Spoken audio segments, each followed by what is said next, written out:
Hello all you fellow wonderful people to the 47th edition of the weekly series of entertainment of the surface world known as the Weird Mind Newsroom, where I'll be delving into discussing some of the new releases, the trailers, and the content and news of this week. So let me get to talking all about that full entertainment for your amusement. Country roads, take me home. So we start the new releases of the week off with a film that I feel may be one of the biggest talking points of conversation this year. Similar in vein to a film that was a massive talking point in the States and became a sleeper hit over there, but that I may talk about as being an important message but a bit of a mixed opinion. And this comes in the form of the dystopian war drama of Civil War. The film is set in dystopian presence and alternate history that sees the entirety of the US at war with one another, with multiple different factions across the continent. I believe it's like 3, and where a team of military-embedded journalists race against time to Washington DC before a group of rebels descend upon the White House and take control, and they have to, get an interview with the president. Now, the reception of this film has been very well received for its performances, the tone and setting, and the deep message that doesn't sound like an unrealistic reality to modern-day America. I've heard some say the ending is a bit underwhelming, but you get that with films. If you want to check this out and see if you cause a deep conversation, you can check this film out now in cinemas. And if dystopian war is not your appeal and much rather have something of looking into the life of a famous face, then you're in luck, as there is an alternative you can get to look into the life and times of a singer taken from us too soon, as we have the new biopic of Back to Black. Now, this biopic will be focusing on the young artist of Amy Winehouse, and will follow her life through her career, her personal life ordeals of relationship and substance abuse, and all of the content that the media and tabloids pushed onto the public, up to the singer's tragic passing at the young age of 27. Now, the reception on this film at the moment is a little bit mixed, as while there is some glowing praise for the main actress in the portrayal, and appreciative of hearing the music and for her to get a biopic, some see this as not showing or going far enough and showing the struggles she had to face. A similar tone that people felt with 2022's Elvis movie, where, it was well liked, but it's not a kind of case that they felt they kind of just teetered on it. Same thing with Bohemian Rhapsody. But if you want to check this out for yourself, then you can do so now in cinemas. And lastly, if you want something of a drama to catch at home, you're in luck, as the way you look at war, it is proof that war never changes, as we have received the latest form of an adaptation of a video game series in the long-awaited adaptation of Fallout. This series is set in alternate history where advancements in nuclear technology after the Second World War saw the emergence of a retro-futuristic society and the start of a resource war leading to a nuclear winter and the world frozen in time. Jump over 200 years later into the future where we follow Lucy, a vault dweller from Vault 33 who will venture out into the dangerously radioactive wasteland of Los Angeles to look for her kidnapped father. In the process, cross paths with a squire of the Brotherhood of Steel and a bounty hunter ghoul that each have their own mysterious paths to tell. Now, the reception on this series has been very well received, with praise of the main performances, the setting, its writing, visuals, tone, and the faithfulness to the 26-year-long series of games. If you want to become part of the inhabitants of Vault-Tec, then you can catch the full season now on Amazon Prime. With all that, that's all the new releases we have for this week. We live in a society. So starting this week's trailers is delving into probably the big focal one of the week, and this comes to us talking on a follow-up to what I feel may just fit more as a one-off movie, but I guess the show must go on with this saga. After 5 years after its initial release, we have received the trailer for the upcoming musical sequel of Joker Folie à Deux. And this will of course set after the original and see Arthur Fleck rotting away in the mental asylum of Arkham after his little misadventures in the original that caused quite the movement, I will say. But this time he will no longer be alone, as he will soon meet a young woman like himself that is not all right in the head, in the form of Harleen Quinzel, and soon a musical-like love story will begin to take shape, a crazy romance will blossom, and the basis that soon enough the show will go on. Now, it's been the case to me, and I've always felt that Joker should have been a solo movie, and a well-established deep dive into the minds of someone that has been treated harshly and rejected by society, and about how kind of nearly connects to modern day. A video I will delve into sometime in the future as kind of like a analysis of the film. I was skeptical about this at first in the basis of the musical aesthetic, but I've been surprised before that some things can prove to be a surprising entertaining piece, and I'm intrigued by it so far. From the trailer, it looks amazing. The last shot in this trailer is fantastic. Well, I guess we will learn more soon enough over time, as this film will be dropping into cinemas on October 4th. On to the next trailer. 2 years ago, filmmaker Ty West came along and began the beginning saga of what was labeled as the X trilogy, with that year bringing release of both X and the prequel of Pearl. And now 2 years later, that concluding part of the trilogy has finally been given some footage, as we have received that first official trailer for Maxxxine, and this film will follow Maxxxine as being the remaining survivor of a massacre down in Texas as she moves to LA in the mid-80s to pursue her career of being a famous actress by first starring in some adult films, but will soon have to fight for her survival in this era against a serial killer known as the Night Stalker. Now, I've not seen all of the other two movies, but so far I've seen a fair bit of it. I will say they are quite fucked up, but very visual spectacles. I will give them a full watch eventually and probably give opinions on them and stuff. It does not look too bad. Now, I have no idea if the lingering lawsuit that she may be facing from a performer on set of one of her films that's planning to sue due to her kicking her in the face. Supposedly, apparently an extra got kicked in the face by Mia Goth, but I'm sure we will see how that affects the outcome by the time the film releases in the cinemas on July 5th. Now we'll head into the vast galaxy far, far away as we talk on some new stuff in the Star Wars universe, as we have a new video game all on the basis of the form of Star Wars Outlaws. Now in this new open world adventure game set between the events of episodes 5 and 6, you will take on the role of Kay Vess, a scoundrel who attempts what is described as one of the biggest heists the Outer Rim has ever seen, all while crossing paths with turf leaders, generals, mob bosses, and the Republic Empire. Now I think from the looks of the game and the gameplay from a few months back, this looks really good, although the one complaint I keep seeing all the time is everyone saying that the main character is not attractive and that basically why they uglify women and kind of thing. It's like, when I think in all case most women are beautiful no matter how well they look kind of thing, even in game form, and complain about a case about there's always going to be woke and too diverse kind of thing. It's kind of a case we look back 2 decades ago when you had like Samus Aran Metro and Lara Croft and everyone loved them, but I don't know what happened there. But to me, the character looks appealing and seems interesting, and so far it looks great to me. And now we have a release date for this, as we'll be blasting off into the galaxy-based heist adventure from the 30th of August. And our final trailer for this week is one of the other pieces of footage released from the main focal story of the week, which is CinemaCon, and we asked the question of what happens to those friends we came up with when we were younger. Well, Mr. John Krasinski will answer that question very soon as we receive the final trailer for his upcoming new family film of If. In this film, we'll follow a young girl named Bee, who receives a gift to see people's imaginary friends who have been abandoned by the kids they helped when they were younger. Soon, with the assistance of his neighbor Cal with the same ability, they will team up to help these Ifs find new kids and care for before they disappear for good. Now, I really like the concept, and the trailer has given it quite the whimsical and fantastical feel, and I'm probably not the only one that sees this, but I feel like this is kind of like a live action version of Foster's Home for Imaginary Friends. That's what I'm seeing for it. And it does intrigue me. I'm sure we'll be checking this film out when it releases just over a month's time on May 17th. Of all that, that's all the trailers that we have for this week. We make movies better. Now initially I had 2 stories for this week, but one of them I felt was so big I decided just to focus on that one. There is a little update one I can give, which is basically that we did get an update about Jonathan Major's legal woes, and surprisingly the case that he's not going to be facing jail time for his guilty verdict of assault. Rather, he's going to be spending a year now in rehabilitation, getting better for his aggression kind of thing. So hopefully we'll see some sense of progress for that, but if you want to read more about it, it's in my blog, so kind of case. But our main focal story for this week is quite bigger, as to just the other day I was busy working away on my reviews and their idea concepts when it occurred to me that it has been a whole year since the big film event of the spring happens, and this is of course talking all things that's shown and told to us from CinemaCon. Now, it's a case that not much has been shown to the public besides those in attendance, but we did get a few bits, which of course was the Joker trailer and the If trailer from it, as well as some first look images for some upcoming projects. Now, I'm going to be a case of giving some focal bits about, different things that were announced this year's event, and I'll give as much info as I possibly can of what was announced and presented it from each studio. So starting with the first news content I learned in the announcements office with the studio of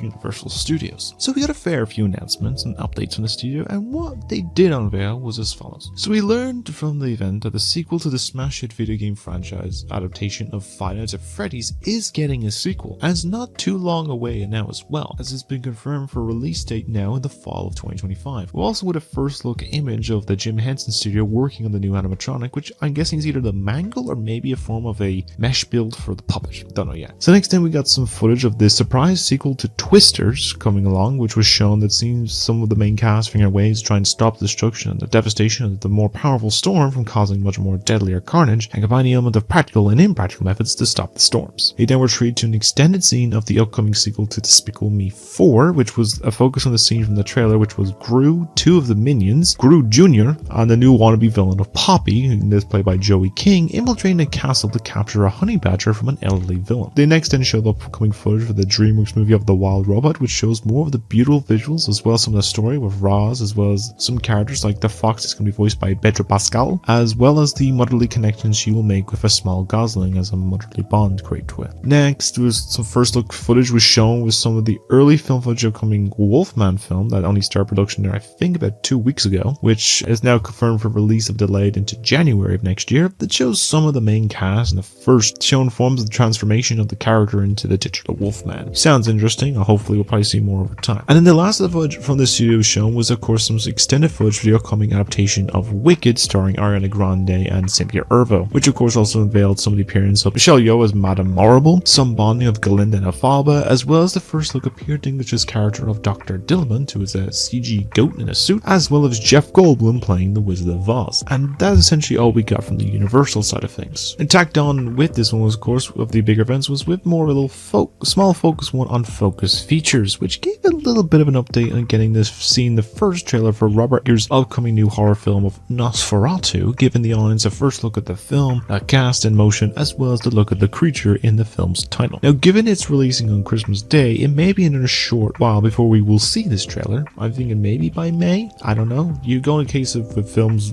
now showing trailers from October, I have no idea. So we'll have to see a trailer, but I feel it's not too long from it, but from the description of the trailer, it sounds like we're in for quite a scary treat this Christmas. So next up on the list is with the company of Lionsgate. Now, before some of the descriptions, I'll be delving into some announced projects that were included from this, which include the confirmation that a Highlander remake is in the works with Henry Cavill in the main role, and is going to be directed now by John Wick director of Chad Stahelski. We're getting a third film in the Now You See Me series that will see the original cast and director return of Ruben Fleischer for a new film with many new young magicians getting involved in some magical-based heists. Then we got Shang-Chi director Destin Daniel Cretton announced to be directing a live-action adaptation of the Naruto anime, and then also case a new Blair Witch remake is in the works, which could end up being either really good and scary, and it could have like some genius marketing like the original kind of case, but it's also kind of skeptical that it could be lost amongst the same found footage horrors of recent memory, which included the sequel that came out about a decade ago that was kind of a bit mixed to most people. And it was also announced a reboot of Scary Movie, which is with Paramount, but I just want to throw in here because this could also either end up being really funny, really boring,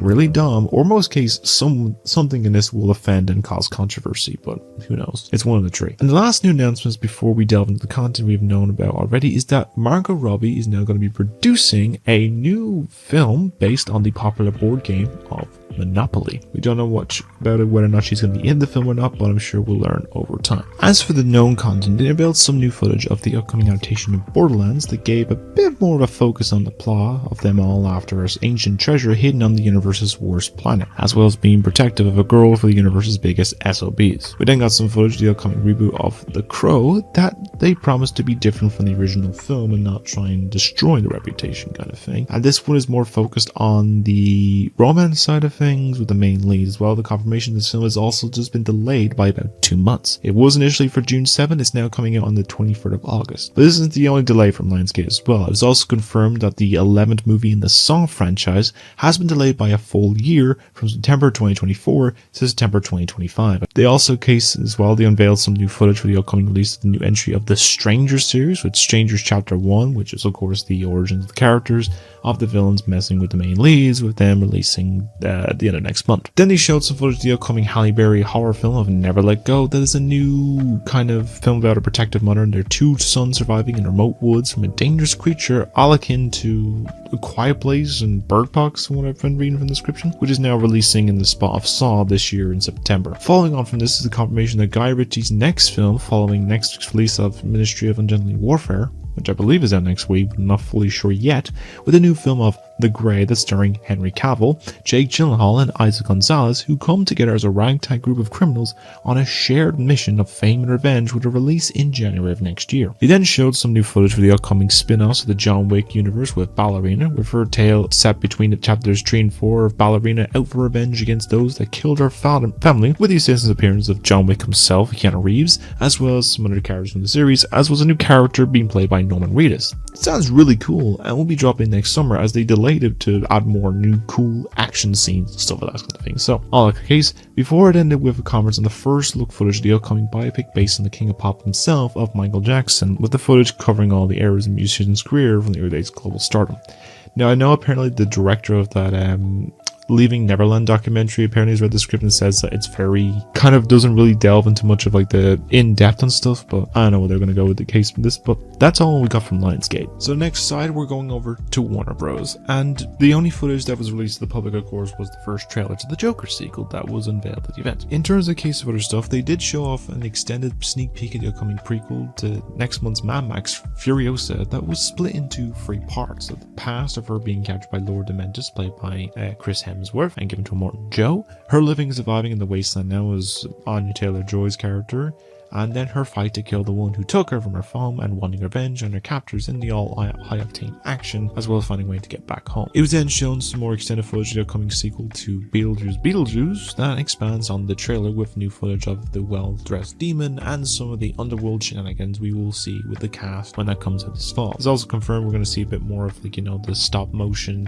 CG animation kind of in there as well, the snakes and stuff, so it sounds like it's going back to the classic. They then showed off some new footage or a trailer for the upcoming film of The Watchers, which in most cases I feel probably going to be coming in the next couple of days, which will give more of the plot of why these people are in the bunker type structure deep in the Irish wilderness and what they are being stalked and watched by, which I'm sure we will get to see very soon. And this film is confirmed for June and directed by the daughter of the director known for the twist reveals. And speaking of him, M. Night Shyamalan's movie was also shown then next for the first kind of look trailer of the movie, which is known as Trap, which in this film is a case where it stars Josh Hartnett as a father who brings his daughter to a concert, and learn the case that this is apparently a massive trap set up for a serial killer known as the Butcher who kills young women who are left alone kind of thing. And then revealing the twist is supposedly he's the killer, but I feel there's probably going to be more twist after twist. There's been methods of cases where like Shyamalan movies having twist upon twists, but I'm sure we'll learn more when this trailer drops soon enough because it comes out in August. And then in also case that we got the last bit of footage that was unveiled for this thing was the upcoming film of Oscar-winning director Bong Joon-ho's next movie of Mickey 17. Gives an idea of the concept of the clones and the dangerous missions and the hijinks and sci-fi. It sounds cool to see when this comes out in like January of next year. Besides that case, there was also some minor announcements post with one confirmation that they just wrapped filming in the live action video game adaptation of Minecraft there about 2 days ago, around the time CinemaCon wrapped up, as well as confirmation the popular Monsterverse series of Monarch is getting a season 2 of Apple TV Plus, as well as confirmed new spin-offs and probably more films in the Monsterverse following New Empire. Oh yeah, that's basically everything from Warner Bros. Now on the basis of the second last studio, as the only studio that wasn't confirmed this CinemaCon is Sony, is with Paramount Pictures. And besides the announced Scary Movie reboot we've already talked about, we also got confirmation of a few other projects. We received info at first that we were getting a new live-action R-rated Teenage Mutant Ninja Turtles movie that's based on the popular recent miniseries of The Last Ronin, which, in most cases you don't know, is a comic about an alternate future where Shredder's descendant has ruled with an iron fist and 3 of the turtles and Master Splinter have been killed long ago, and the remaining turtle has returned to New York and will seek revenge for his fallen family and brothers. And, you know, basically save New York from a powerful regime, which sounds pretty cool, but also a bit skeptical on the designs because it could end up being like the live action Michael Bay looks kind of thing, which over time I got used to, but you know, that's kind of that case. After that, then we got announcement that we are getting confirmation of a new Transformers film crossover with the G.I. Joe that was teased in the last movie of Rise of the Beast, with a now release of either sometime next year or the 2026 release calendar. We got confirmation Damon Chazelle is working away on a new film that has not much info is known about the project as of yet. We got confirmation of the Bee Gees biopic is now going to be directed by Ridley Scott, as I mentioned a couple of weeks ago. Seth Grahame-Smith will be writing a new origin prequel film to Star Trek and be set in the same film timeline of the J.J. Abrams films released supposedly next year, so it must be well into development. Edgar Wright, the fucking mastermind of filmmaking who've done the Cornetto trilogy, Scott Pilgrim, and Last Night in Soho, will be giving a unique flair to the world of The Running Man in a remake in the works, and is planned to star Glenn Powell in the main role. This might be after his new movie he's working on that I think is supposed to be starring Emma Stone. I've heard rumors about it for the last little bit, so I don't know about that. We got a new horror film known as Vicious that's also starring Dakota Fanning, who's in that new Watch movie, or it's her sister Ella Fanning. It's one of the two. The Naked Gun remake is confirmed with Liam Neeson and being directed by Akiva Schaffer from Lonely Island. South Park creators of Trey Parker and Matt Stone are making a new musical following from their smash hit of The Book of Mormon. That's also going to be collaborating with music written by Kendrick Lamar. The Mutant Mayhem sequel was confirmed, as well as the third Paw Patrol movie, as well as in the works, and the confirmation of a trilogy of animated Avatar films based on The Last Airbender. It's going to star Eric Nam as a adult Aang, and Dave Bautista is going to be playing the villain. And as for the confirmed projects, they unveiled some new footage of a trailer for the upcoming prequel spin-off of A Quiet Place with Day One, which will probably get the trailer for soon, I feel, in case, because it comes out in June, and in most cases we get another trailer soon enough. We got the trailer they showed for If, which I've already talked about. They unveiled the first footage for the upcoming animated film of Transformers 1 that will explain the origins of the recognizable Autobots and Decepticons, how they transform, and how they were once friends and even brothers who will turn into mortal enemies. Will release this October. Yeah, apparently there's a whole scene where they're teaming up to stop like a train depot or something like that. I don't know. They then unveiled the first footage for the third Sonic movie, which just recently wrapped there about 2 weeks ago, I think, with a confirmation that Jim Carrey as Robotnik is in this, as well as he's put on a bit of weight and maybe becoming more of the game accurate look, as well as Shadow in action. Though in this I've heard he doesn't speak, as they're trying to hide who's voicing for the moment, because it's either confirmed, it's been rumored either the voice actor for Shadow in the games, or the rumor going around for the last 2 months, which was Hayden Christensen, their Anakin Skywalker, as well as Eggman and Sonic teaming up. Onto the final bit of footage that was shown is, of course, with the first look at the upcoming grandiose sequel of Gladiator, which shows the action, the characters, the motivations, and how this will all go big or go bust with this exciting premise when it comes out this Thanksgiving. And in case I actually forgot to mention as well about some other announcements, they did confirm that we are getting a 4th SpongeBob movie next Christmas, besides that Sandy Cheeks one that leaked on Twitter there about 3 months ago, and an upcoming Smurfs movie in February of next year with a confirmed cast of some names like Rihanna as Smurfette,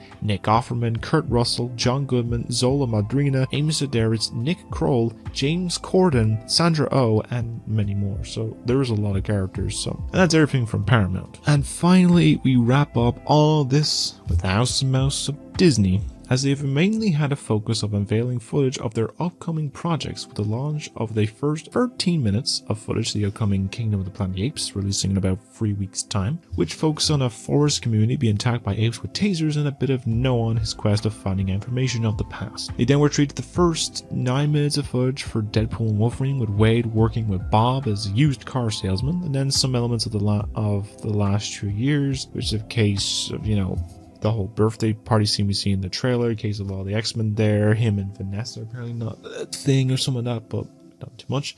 This is then before he's taken with the TVA. He's asked to help fix the timeline and get a costume update, which of course gives him adamantium swords, before he breaks the fourth wall and a camera and tells Fox to go fuck themselves. He's going to Disneyland, all to the tune of Glamorous by Fergie, and a brief clip with Hugh Jackman's Wolverine in a car driving down the road talking about his furry yellow suit. They then were treated to around the first half hour Pixar's highly anticipated sequel of Inside Out 2, that seems to have gone down very well with the audience in its tone, its humor, and its heart, so it sounds like we're in for a good positive film this June. 2 clips were available for the upcoming new film in the Alien franchise with Romulus, that introduces the crew and their confirmation of a flooded room with facehuggers, as well as the chest burster scene, all its violent, intense, and fits the classic tone of the original films. They got the first official footage for the surprise announced sequel to Moana, which sees her much older return to her home island, and some bit of music, as well as the story of journeying out to the seas beyond as they called her again, and some familiar faces from the original like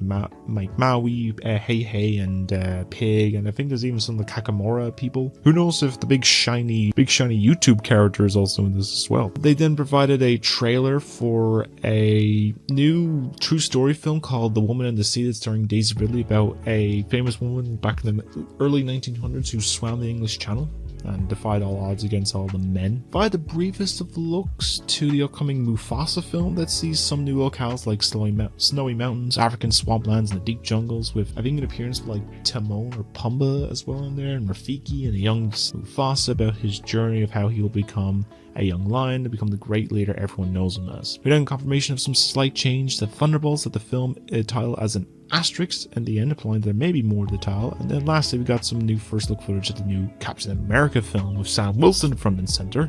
The first appearance of Harrison Ford is Thunderbolt Ross, which they acknowledged that basically he looks different, an attack of some sleeper Winter Soldier agents, and some basis that Ross wants Sam to create a new Avengers team. It seems a case like there's some appeal to some are enjoying the great action for this film, as well as some callbacks to Ford's previous works as a figure in political power. It's also a point I actually want to bring up as well, I completely forgot to mention. But with the Deadpool Wolverine one, they've also confirmed we are going to get a really weird popcorn bucket akin to the Dune Part 2 bucket that everyone loves. And Boss Logic made a really perfectly representative bucket that would fit perfect for Deadpool.